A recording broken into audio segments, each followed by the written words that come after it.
Allah Subhanahu wa taala berfirman di dalam Al-Quran, A'udzubillahi minasyaitonirrajim. Bismillahirrahmanirrahim. Ya ayyuhalladzina amanu ittaqullah wa kunu ma'as sadiqin. Sadaqallahul azim. Surah At-Taubah ayat 119. Hadirin dan hadirat yang dirahmati Allah Subhanahu wa taala sekalian, dalam ayat ini Allah Subhanahu wa taala mengingatkan kita tentang kepentingannya takwa. Allah Subhanahu wa taala mengarahkan kita untuk kita bertakwa kepada Allah Subhanahu wa taala.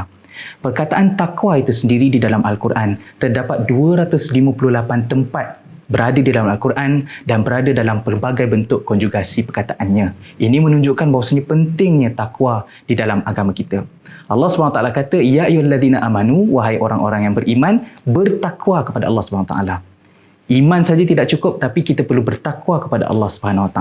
Iman itu yang mana kita tahu, yang kita maklum, memfokuskan kepada amalan hati. Kita beriman kepada Allah SWT dan Rasul, yang kemudiannya kita praktikkan dalam tutur kata dan juga perbuatan kita.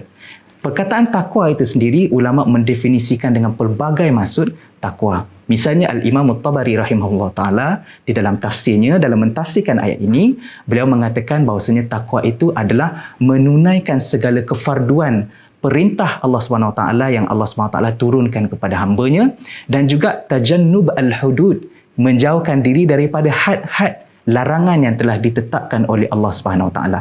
Kita bukan sahaja perlu beriman, tapi kita juga perlu dari sudut perbuatan kita, kita kena memanifestasikan iman kita dengan cara kita melakukan suruhan dan meninggalkan segala larangan yang Allah Subhanahu Wa Taala tetapkan kepada kita.